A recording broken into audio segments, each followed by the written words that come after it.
What time frame are we legislating on? If you put it in law and cast it in stone, that a person cannot acquire more than one affordable housing unit, what if we get to the point where this project, assuming has become so successful that all Kenyans who wish to apply have applied and have been allocated housing units?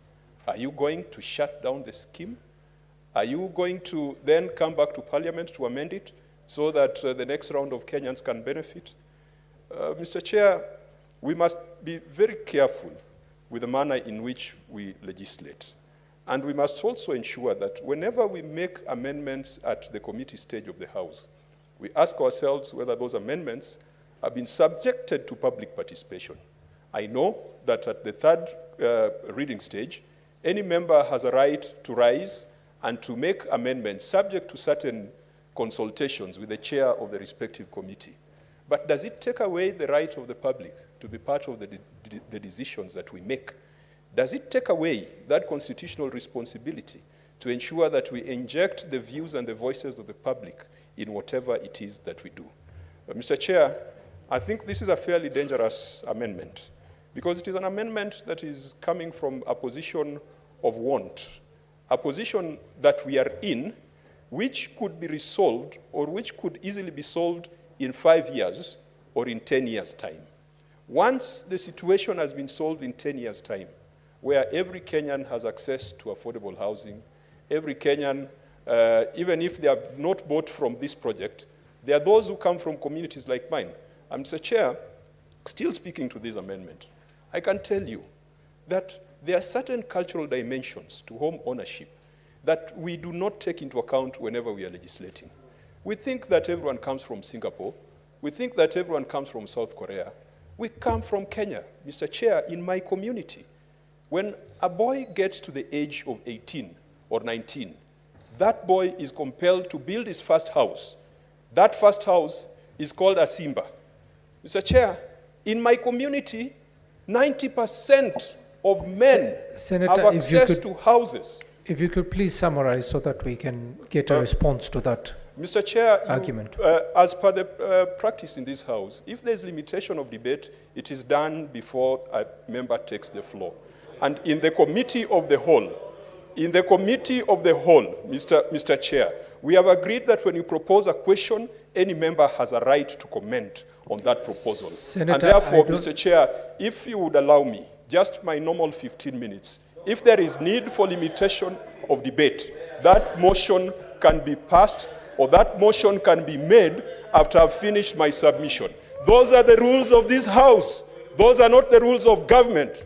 Those are the rules of this House. And when you're discussing a matter so important to Kenyans, we cannot be casual about application of the law, and the chair cannot be directed to commit illegalities and unconstitutional behavior. Senator When I Kajwang. took the floor, I was entitled to 15 minutes to discuss the proposal. If any member wants to limit debate, you can only do it after I've sat down. Those are the rules of the House, and they are in this blue Senator document. Kajwang. They are not in any political party document. Mr. Chair, Senator if you allow Kajwang. me, in 15 minutes, I will be done with my comments on the new clause 42B. And I will yield Senator the floor Kajwang, we to are in other the members committee to make of their the whole. comments. Senator Kajwang, we're in the committee of the whole. Mr. Chairman, When you're committee making of the whole, when you propose the question, all of us have a right to comment on that question. And that is why we were requesting that you go a little bit slow between proposing the question and putting the question. Mr. Chair, those are the rules of this House. Those are the rules of What debate. is your point of order, Senator And if Cheriot? Senator Cheriot feels outwitted, then it is what it is. These are the rules of the House.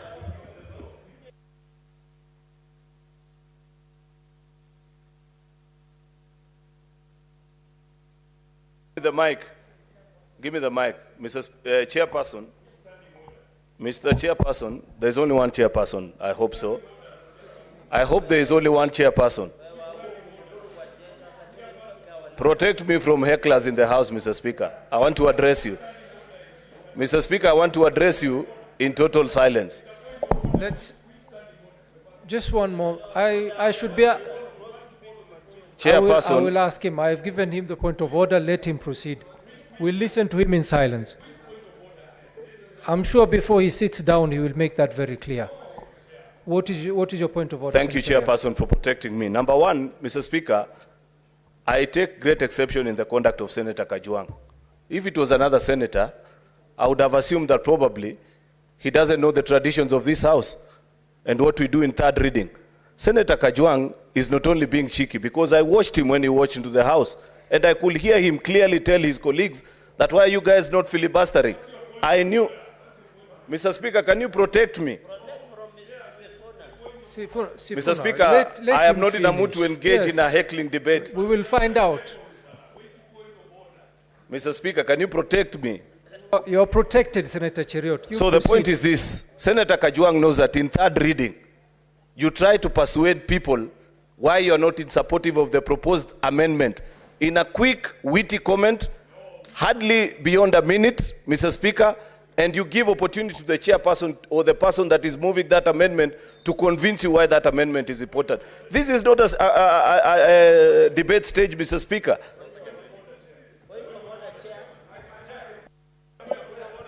Senators, let us, just one moment before, can we conclude on Senator Kajwang's issue? What's your point of order, Senator Sifuna?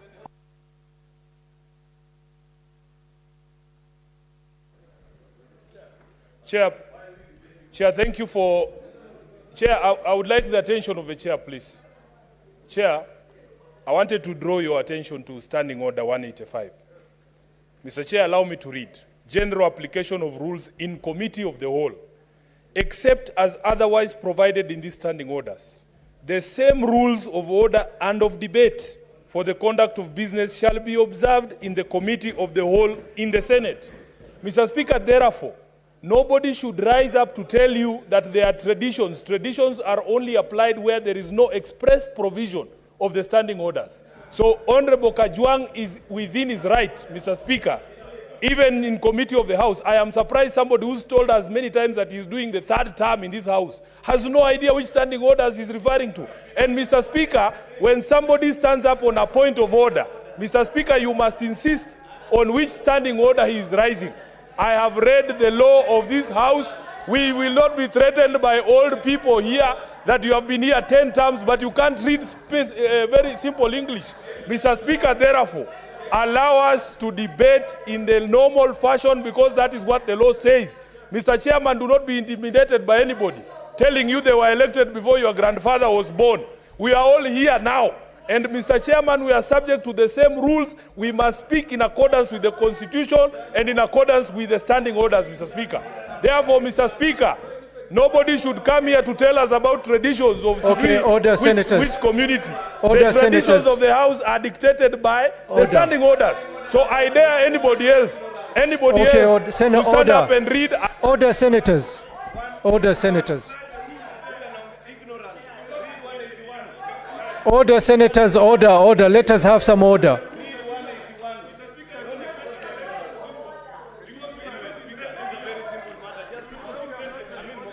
Order, senators. No, order, senators. Order, sit down. Okay, sit down, Sifuna. Sit down, Senator Abbas. No more, Senator. No more point of orders. No, senators. I cannot allow because it is going out of hand. Not on this same matter. Is it on the same matter? Okay, Senator Mogeni, go ahead.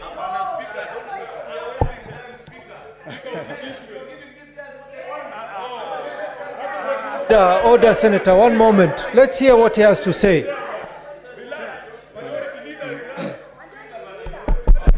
You know, Mr. Speaker, Mr. Speaker,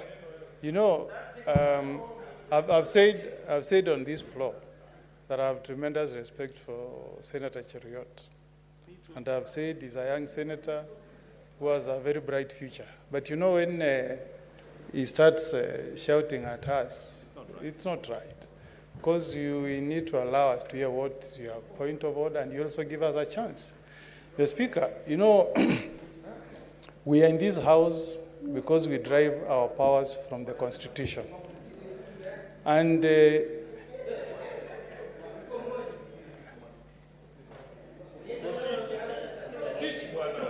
yes, so Mr. Speaker, Senator Sifuna has made reference to Standing Order 185. But Mr. Speaker, the article I want you to bear in mind is Article 124 of the Constitution. Article 124, Mr. Speaker, states that each House of Parliament may establish committees and shall make standing orders for the orderly conduct of its proceedings, including the proceedings of committees. So the standing order that Senator Sifuna has read has a bearing on what is happening, Mr. Speaker. The same standing orders that allow us to raise issues when we are legislating, it flows from a power that is donated to you by Article 124 of the Constitution. And you know, Mr. Speaker, it's high time some of us moved to court to challenge some of these standing orders that limit our right to make contributions on behalf of the people of Nyamira, of Homa Bay, of Nairobi, who have elected us. Thank you, Senator. Is your point made? Can you protect me from Senator Cherege? So, Mr. Speaker, let's hear him in silence. When you read Article 124, and don't make in Section 2A, don't make us go back there. We are now operating under a new Constitution, 2010. Senator Cherege, my friend, there are Kenyans who died to put this Constitution in place. No, we have to lecture you because we have to remind you. We have to remind you history. We have to remind you. So, Mr. Speaker. Thank you. Speaker, okay, Senator, Speaker, order. Mr. Speaker. Order, Senators. We are in this House by virtue of powers that is bestowed on us by the Constitution. That the people of Kenya passed, Kenya Constitution of 2010. Thank you, Senator. Under this article, Mr. Speaker, under the article I've read it to you, you have no right to limit us. Thank you, Senator. Thank you, Senator. Let me make a ruling so that we can have a way forward.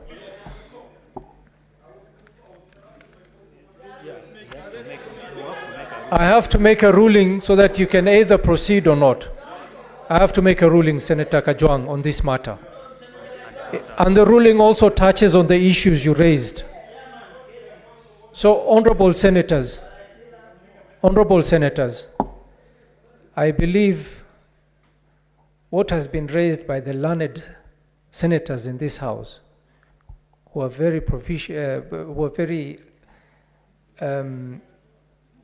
aware of the standing orders and whatever understanding orders that they've raised and the clauses that they've raised on the matter touching on the Constitution, it is very clear that even the standing orders are applied alongside the traditions and practices of this House.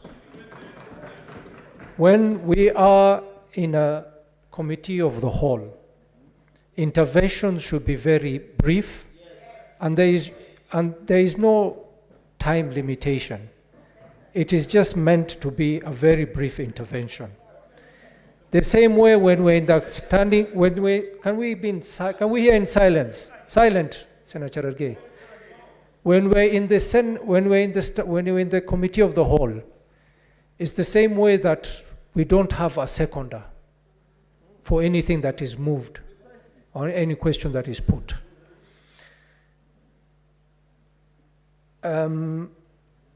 This said, senators, we will proceed as we were proceeding, and if there is any clause that you want to make an intervention, we will give you an opportunity, but be very brief on the matter. Senator Kajwang, you may not stand, Senator Kajwang. Senator Kajwang, you have raised, can I finish my ruling? Can I finish my ruling?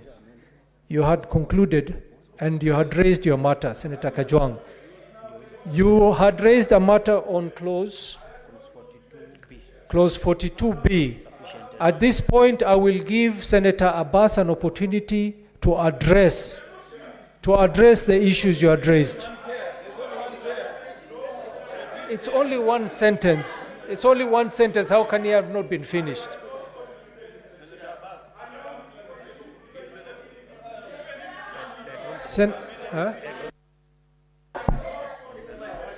Senator Kajwang, why don't you listen to the reply?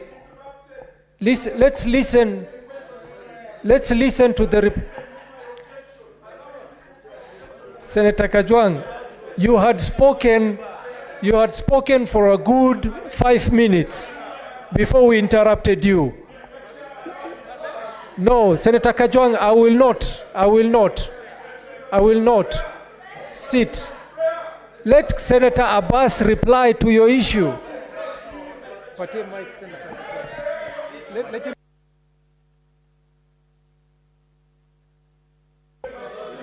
Okay, order, Mr. Let me give you the rationale. Let me give the rationale. I will explain myself. Let me explain. Senator Abbas, address the chair. Okay. Honorable Speaker, Clause 42B limits the individual owning only one or more houses unit under the Act. This measure prevents the concentration of units in few hands and ensures equitable distribution among the intended beneficiaries. You can have 100 wives. I'm explaining myself. I'm explaining myself. You could have 100 wives. You could have 10 wives. You could have 100 children. There is no need. You can always buy only one house. We are taking care of the interest of those guys. You should take care of the interest of these guys. Okay. I'm saying, Honorable Speaker, that these houses are meant for the poor people, the low-income houses, persons, and there is no way you can buy 100 houses at the same time. Therefore, this clause justifies. Yes. Order. I'm not talking about the clause. I'm explaining myself. I'm saying Order, the limits. order, Senator. Senators, please sit down. 42B limits.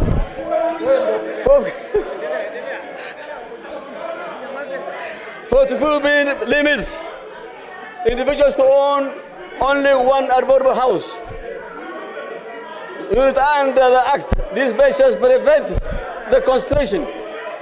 Order. Okay. Relax. Let me explain myself. Kajwang.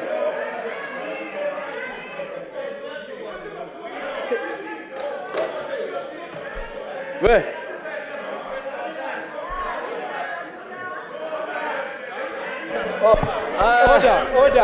Order, senators. I am on the floor. Please sit down. I am on the floor. I am on the floor. I should be given time. Sit down. Speaker, I'm on the floor. Sit down. Let him read that 181. Commissioner, sit down. Hakuna shida. Sit down. Wacha asome hiyo 181. Mwambie yeye mwenyewe asome. Wacha asome. Sit down. Wacha asome. Nani? 181 wacha asome. Wacha. Asome 181. Down. Sit down. Majority leader, sit down. Sit down. Sit down. Okay.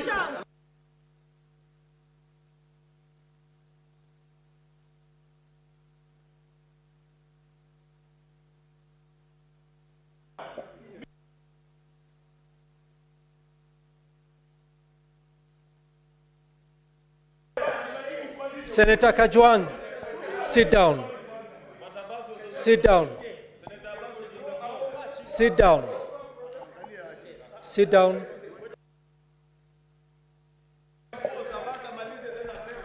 Senator, order.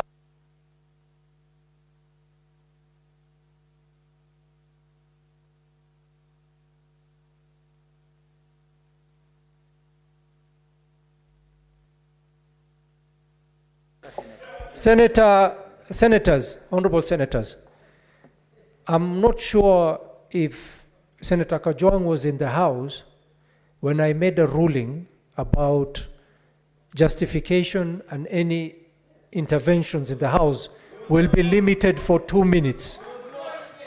2 minutes. No. I did. I made that ruling in this House. Yes. I said 2 minutes. No, I gave 2 minutes. I gave 2 minutes. So, Senator Kajwang, as a way forward, we will listen to Abbas, and then I'll give you an opportunity, not more than 2 minutes, to say what you have to say. Senator Abbas. Wait. Okay, honorable speakers, senators, let me explain myself.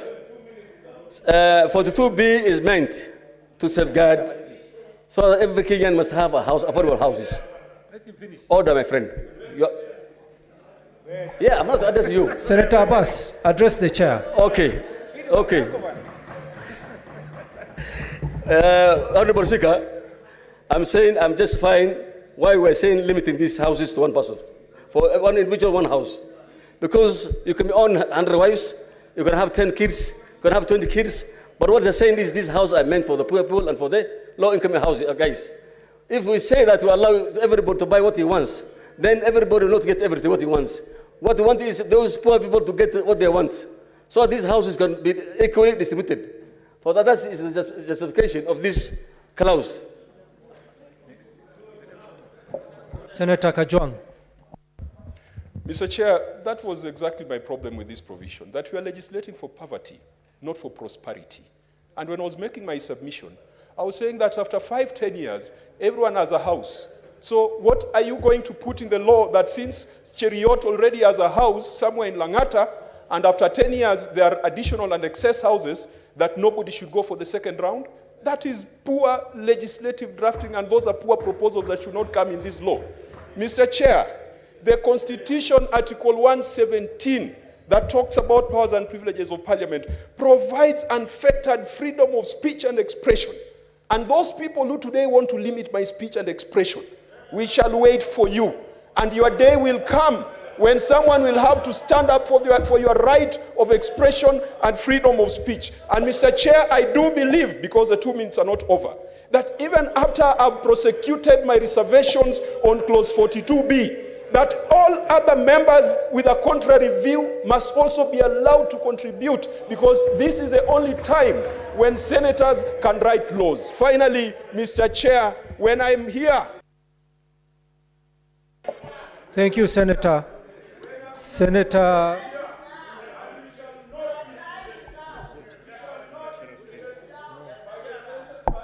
Kathuri Murungi.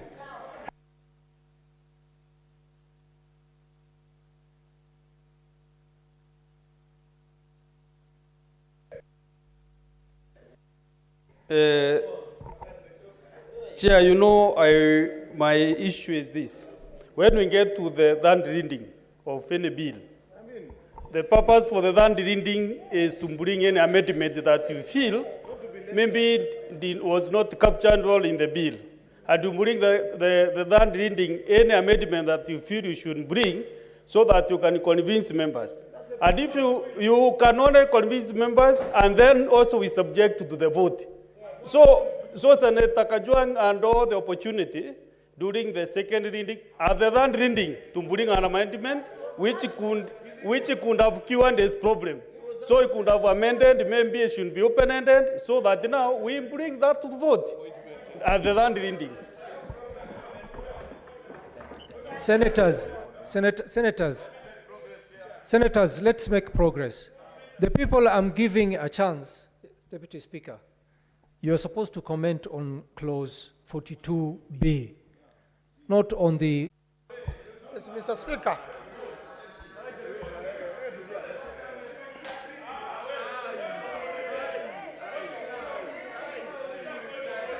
No, Mr. Speaker. Mr.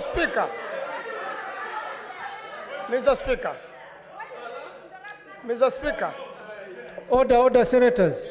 Mr. Order. Speaker. We need to... Mr. Speaker. Senator Manzo will be heard in silence. Mr. Speaker, just before I comment on this, I want to say my 10 years experience, now that you talked about traditions in the National Assembly, on a matter which generates a lot of interest like this particular one, the speakers will ordinarily allow as many as possible to comment, Mr. Speaker, so that, Mr. Speaker, then you know, out of that, members could make a clear decision whether to amend further or to remain with the same position when we vote. Mr. Speaker, I want to say my issue with this particular amendment, Mr. Speaker, kindly. B, may apply for the board for approval of issuance of an affordable mortgage to develop a rural affordable housing unit, Mr. Speaker. Senators, can we hear him in silence? Mr. Speaker, please take a seat. Mr. Speaker, this particular amendment begins to contradict the whole purpose of the housing, and it goes into to create a situation whereby some people get more privileged than others, and it creates discrimination, which, you know, you may enrich some people more than others, and there should be a way of limiting to make sure if it's affordable housing, it is a unit for everyone across board, so that if you have to do round two, then it balances. You don't begin round two when somebody else doesn't have a house yet and they are deserving. So it is discriminative, Mr. Speaker. I submit. Thank you, Senators. Senator Abbas, you have a comment? I think, Honourable Speaker, I wish to withdraw that amendment if be.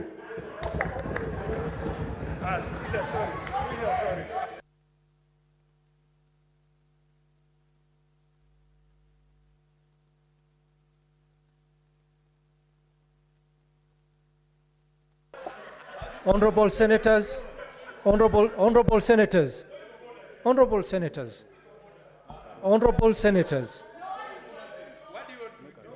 Why don't you listen? Honorable Senators, since Senator Abbas has withdrawn the amendments, this matter will not be put to a vote. It is that withdrawn.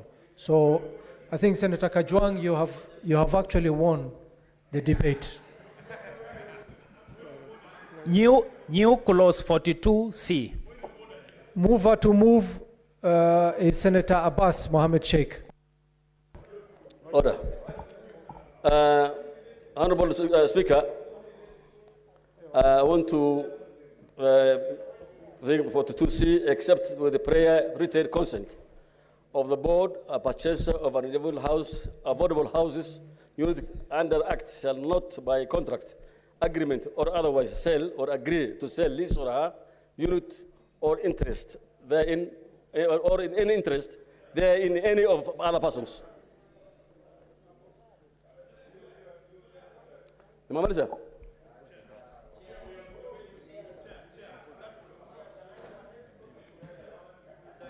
Senator Sifuna, what is your intervention? Mr. Chair, you should ordinarily allow us to make points of order. I was standing, I have been given the mic. This is disorderly conduct by the majority leader, and there's the reason I'm rising on my feet, Mr. Speaker. Pursuant to Standing Order 121, I have seen the majority leader essentially throw a tantrum and smack the desks with his documents there. And yet he has the audacity to accuse me of being disorderly. You have thrown a tantrum. You are doing it again. Order, Senators. You are doing it again, Mr. Senator Speaker. Gloria. Mr. Speaker. Senator Gloria. Mr. Chair. Mr. Chair. Senator Gloria. Order.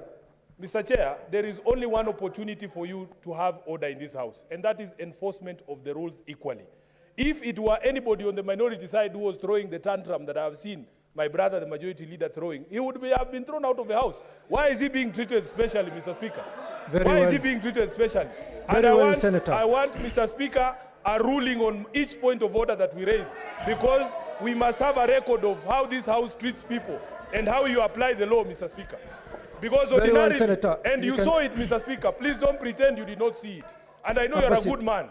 You have seen it, and you must bear true witness, Mr. Speaker. The tantrum that was, yes. No, I didn't see Mr. Speaker, I saw you seeing him. Mr. Speaker, don't be like that. We are in the holy month, Mr. Speaker. Mr. Speaker, we are in the holy month of Ramadan. Please tell the truth.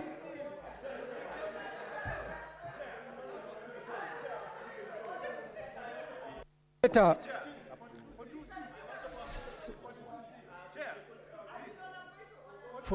42C. Oh.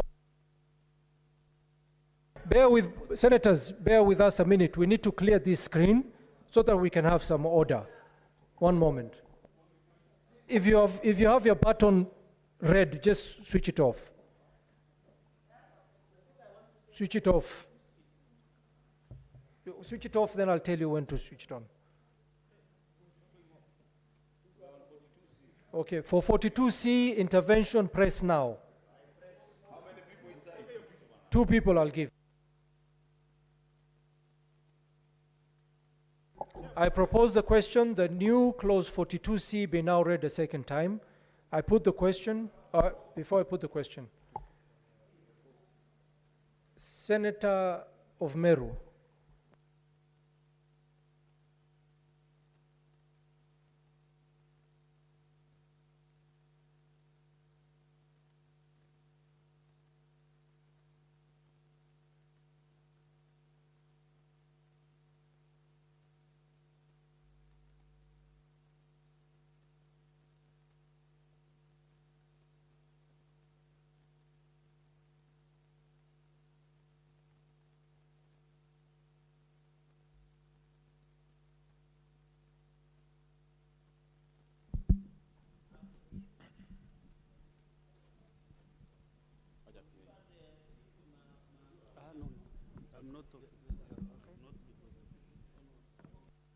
Senators,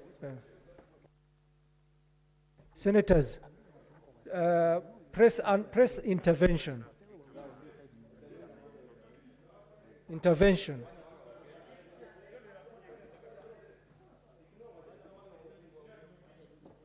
Yako naona. No, but hata huko Kwanza.